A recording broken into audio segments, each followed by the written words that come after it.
Yes, so hello and welcome to much delayed jumble of band in conversation with through various things like me breaking an arm and various equipment issues. I've not been able to do one of these for a while, so what better way to start it up again with fabulous artists such as Astrofaun. So welcome. So also known as Jodi, but currently resident in Leeds, and maybe we should talk about what your music is like. It's electronic, and what else? How would you describe it? Oh, that's such a hard question. You're going to start me off with these hard questions, Derek. On those occasions when I have to put some sort of genre down for like gigs or something, I say it's like vocal electro, which is an incredibly vague, broad term. But I mean, I'm a vocalist. I was a vocalist first, and I sort of came to producing a little out of necessity. But yeah, and I think I had to do it for another gig, and I think I said for fans of like Bat for Lashes, Bjork, Fever Ray, which I don't sound like really either of them, but you can get an idea where I'm going with that, I think. Yeah, definitely. There's elements of those things which definitely crop up in your style of music, and certainly I definitely felt on first encountering it, there's definitely a bit of that Björk style influence coming across, even though again it's not something which sounds exactly like Björk. No, and thank you. It's a really nice compliment. It's quite big boots to fill, but it's interesting to me that like how people compare music when I think everyone's a little bit unique. Maybe not there's nothing like it, but everyone has one voice. But the first thing lots of people say when you show, I don't know about you, but when you show the music is like, oh, that's good. It's like, where they reference it to something that they know. I'm a huge Bjork fan, as is blatantly obvious, but I get a little bit nervous because I've had that a few times, and I sort of go, oh, I don't want to come across as like a Bjork tribute act. You know what I mean? But I don't. Yeah, we're not quite there. Maybe we should also cover the things that inspire you musically and sort of general thematic inspirations. Yeah. I mean, in terms of influences, they're very varied. As I say, I've come to it as a vocalist, so I love electronic music. I'm dying to go clubbing again after all this time at home. So I love techno and electro and all that sort of thing. So where would you go out clubbing then? Quite varied. So I've got a few nights in Manchester coming up. So I'm going to go see OMRS, which is wonderful. Detroit. I'm going to see 808 State. I'm going to go see Henge, and I'm going to Jeff Mills for my birthday. So I've had nothing to do for like 2 years, and now I have like every weekend for the next few months. But I'm influenced by a lot of things. I mean, I think in terms of production and in terms of songwriting, probably from different places. I'm a massive Tom Waits fan, and I love story songs. I like a lot of imagery, and I love lyrics. I love doing lyrics. I like a lot of imagery, and I like songs that tell a story. I find that really interesting. I think that's why I like In Bat for Lashes, actually, because a lot of her songs are like that.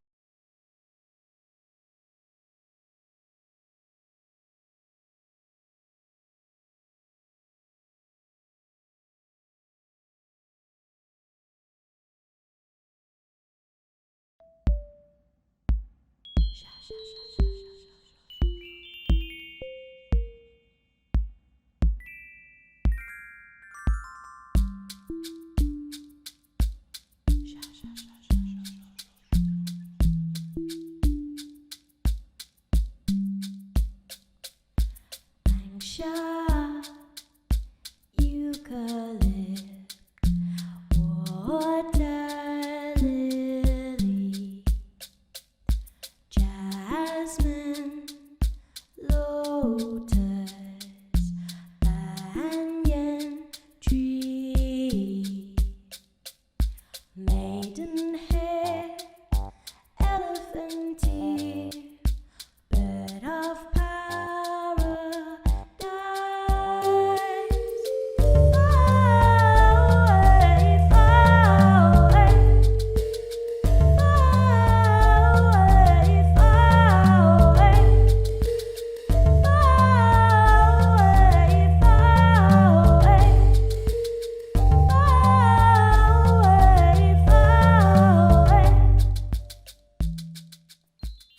But vocally as well, like the stuff I like singing, I like singing a lot of like female vocal electro type stuff, but I also really like stuff like folk and bluegrass and stuff with really intricate harmonies. I love doing harmonies so much. And then I like quite ballsy stuff, like I like Aretha Franklin and things like that. So it's a really mixed bag, but I mean, electronic music's probably really my first love. Yeah, and also in terms of sort of thematic styles for what you do, you've said before to me that you tend to be rather inspired by science fiction and so forth, and indeed the Astrofaun name has an origin. Yeah, Astrofaun sort of came about by accident, but it was the perfect thing I was trying. It was the perfect sort of way of expressing for me what I was trying to do, and it was kind of that marriage between really pastoral ideas and sort of mythology, which I've always been really, really interested in, and then sort of technology and futurism. So it was kind of a coming together of those sort of ideas. But I've always been sort of obsessed with like anime and sci-fi and post-apocalyptic ideas. There's a track of mine, Subterranean Cities, that's about like a post-apocalyptic disco, which, you know, I don't know, maybe I'm just an optimist, but I don't know, I can see beauty in that as well. You think that even after the apocalypse we'll still be having a disco then? Yeah. I'll fucking try, you know. yeah if there's a rave at the end of the world, I'll be there anyway. So yeah, I couldn't really understand where it come from in a way, and then I rewatched, I don't know if you've ever seen the series Star Blazers. It's like in like the early 80s. I know of it, but you know, it's like an early anime series, yeah. And I rewatched it again. Went, oh, this is totally this. It's like, yeah, this is from that. I was obsessed with that when I was a kid. I've just been watching Voltron, which is like the remake of Thundercats, which is epic. You've taken on occasion a bit of inspiration, perhaps from like say Aborigine music and so forth. Not really music. I wrote a song called culture, rather, yes. Yeah, well, mythology. I've always been really interested in mythology. So where I'm from, Western Australia, and the creator god where I'm from, there is a serpent. So you may have heard of like the rainbow serpent, but in Western Australia, he's not colourful. He's a carpet python, and he came out in the dream time, and when everything was like molten and wiggled through everything and made all the landscape. And now he lives in the base of Perth is set around a very wide river. Yeah. So it lives in the base of the river and protects the fresh water. And I really love that story so much. But I made a tune about it. And I actually, talking about sort of influences and stuff, I'm not always aware of what's directly influenced something, but I noticed that I've written something when I was really into another album. And I was thinking recently, I wrote, that's quite a witchy kind of, well, to me, there's quite a witchy sort of vibe on that song. And I wrote that when I was listening to a lot of Susie and the Banshees, well, Kaleidoscope specifically. Kaleidoscope, what a great album. Ah, so good. But I'm not like a huge Susie fan, but I really, really connected with that album. And but that sort of, yeah, I figured. But yeah, no, I wrote that when I was listening to a lot of that. And then I'll listen to other things, oh yeah, no, I was listening to that when I wrote that. So yeah. Maybe we should have a little chat also about your #1 smash hit, Appraisal. Oh man, that's such a anomaly, and it's weird because it's the one I did a video for, and it's so unlike the rest of my work. I argue it's not that different. Do you think so? Yeah, I mean, I don't know. It was kind of a bit of fun, and it is fabulous. I'm glad you like it. I'm glad it was so fun to do the video. I'm sure people about it was. So I had a job that I hated when I was in my 20s, and I had a boss I really didn't get on with, and we've all been there. And it was kind of that fantasy of like just saying, like, you can take this job and shove it kind of thing. And I did leave that job, and it was the best feeling imaginable. But yeah, it's like what you would say if you could say whatever you wanted to that boss is what you kind of would say. But it was also kind of like about the whole, like, it was very like corporate values and all this kind of thing that if people really like buy into that can be quite scary. So it was like, nah, it's not for me. Good luck. You go and do that, but it's not for me. But yeah, I had a lot of fun doing that song.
think we should also talk about your involvement with, say, the electronic music open mic nights.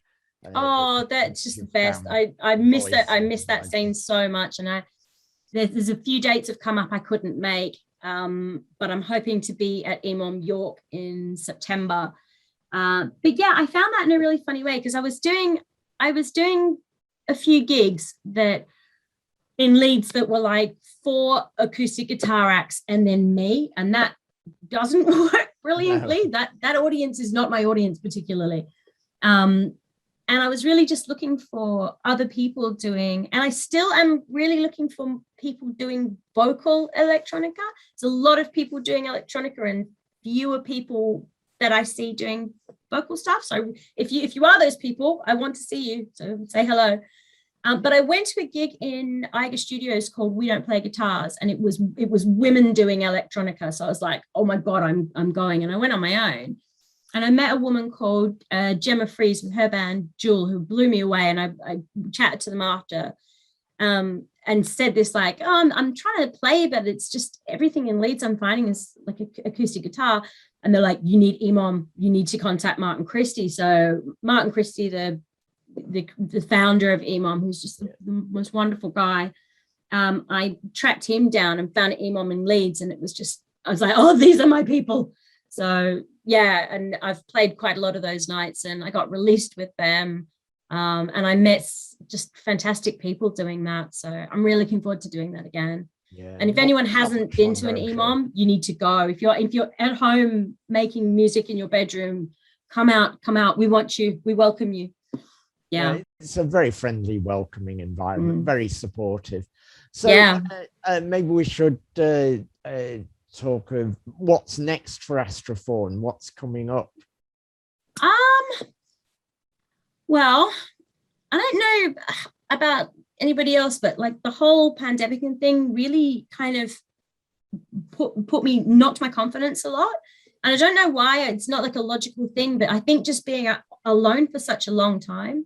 So like I'm going to perform in York in September, and I know I need to do it because I feel terrified by it. And that means like, no, your comfort zone is a trap. You need to get out and do it again. So I kind of need to get back on the horse. I did some work over the pandemic. So I finished one track, which no one's heard yet. And I'm working on a collaboration with Cynthia's Periscope, which I've been stuck in a bit of inertia with, but I really enjoy collaborating. I'd like to do more collaborations. The way I write is I write words first and then music for the words. Yeah. But I really find it interesting to flip that kind of on its head and get music from someone else and then make a song around it. That's a really rewarding experience. Yeah. Providing like both of us are not. I think if it's somebody else's work, I'm less precious that if it was something of mine, because if it's my story, then then it's my story. But if it's somebody else's music, I find it quite a really interesting challenge. So I'd like to do more collabs. I'm trying to finish my album. I kind of I've got a body of work of sort of 8-ish finished tracks, and I'm working on a final one, which I've been really stuck with because I think, weirdly for me, I haven't finished writing the words for it, which is something I never do. I've got a chorus that I really like and I'm building something around it, but I want so much from this track. I keep doing it and going, no, and then I'm making perfect the enemy of good a little bit. But when I do get that finished, then I am going to release it as an album. Well, I'm definitely looking forward to it anyway. I've been a big fan of your music so far anyway. I mean, obviously that's why I asked you along for a chat. So is there anyone you'd like to suggest people check out musically or anything? That's a good question. Everyone should listen to Periscope. It's the most wonderful act, and see him live. He's incredible. Yeah. Leifer in, I don't think I'm pronouncing that right, in Leeds are wonderful. I enjoy them so much. Leifer? I don't know. I don't. I've seen it written down and not heard it spoken, but wonderful anyway. Everyone should go and see them. And there's an act in Leeds, based in Leeds. I think she's from the northeast, called Straight Girl. And they're wonderful as well. I wish I had that stage presence. Yeah. For me, I'm still trying to get to the point where I'm comfortable moving away from the mic stand. Yeah. Yeah. I will get there, believe in me. Do you feel everything has been appropriately covered now? then the only thing I'd like to mention is just, and kind of in regards to the EMOM scene and just DIY music in general, it's like it took me a long time to kind of understand that I was allowed to do this because I'm not technical. So like I can do Ableton. For clarity, I'm not a live musician. I make all my own tunes, but then in performance, I'm just doing vocals and singing over what I've made, which is not what you're supposed to do. But I saw you are if you Sleaford Mods. Sorry. You are if you ask me. That's what I do most of the time. Yeah, well, it's not the impression that I had of the of performance generally and of the scene. But I saw Sleaford Mods and realized that they do that. And I was like, why can't you can kind of do, I think the DIY music scene is wonderful because you can kind of do it however it works for you. It doesn't have to fit the sort of traditional structure of what a musician or a performer is. So yeah, if anyone else is feeling like that, it's fine. Come and play. Yeah. Everyone is welcome. I've done basically karaoke performances often. I don't see a problem with that. It's all about performance, and I think you've got that in spades anyway. I think you move so wonderfully on stage. You're so very expressive. You're just a delight to watch and also hear, obviously, which the music's got that unique touch, which is something I always look for.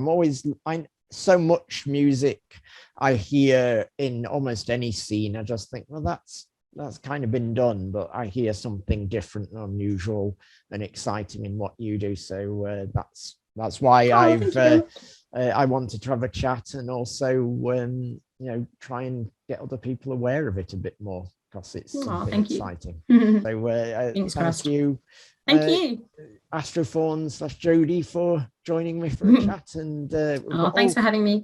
Got all glammed up, both of us, are just about for a Sunday night. For a Sunday night at home. Sunday night glamour. Thanks very much for joining me, and I guess that's it for now. So bye. Yeah. Bye. Nice to see you. Take care.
Still it will be real forever and ever after.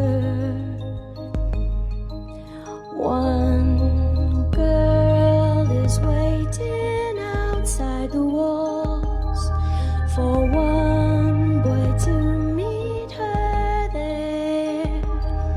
He's never been this late before. She worries where he's gone. She rushes back in to look for him, but finds no faces at all. Her heart beats hard, her breath comes fast. He's never coming home. Still she feels that love will hold them together.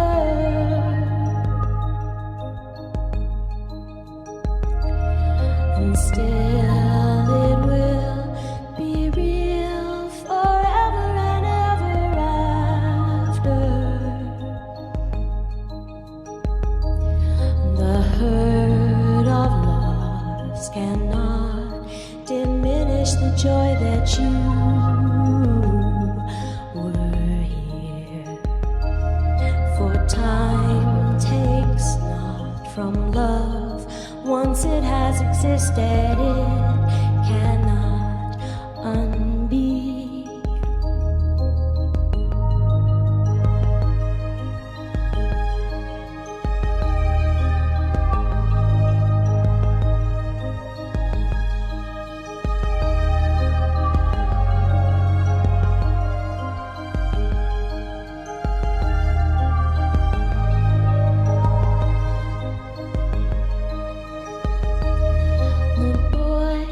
Is found by the ocean side, the warm night air on his skin. He looks up at the giant sky and sees it is a swan. The waves are feathery fingertips, so sweetly they lick his feet. The swan lifts him into itself. He smiles back and is gone. But still he feels that love will hold them together.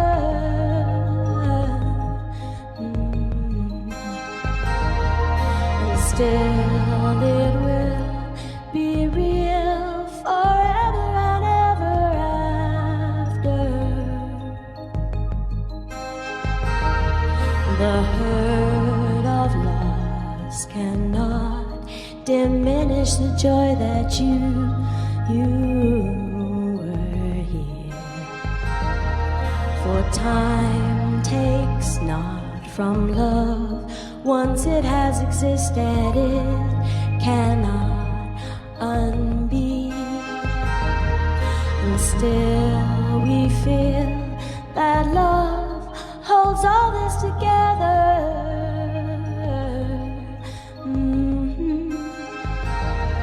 And still it will be real forever and even after. The hurt of loss cannot diminish the joy that you were here. For time takes not from love.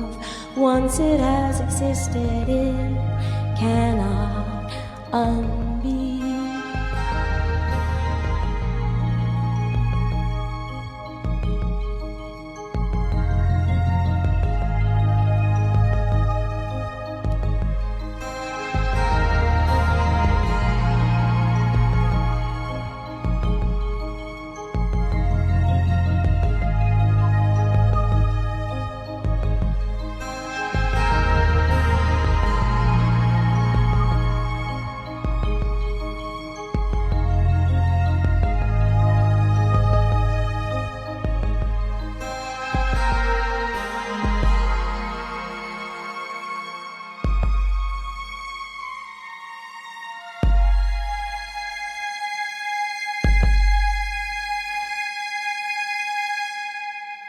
Thank you very much.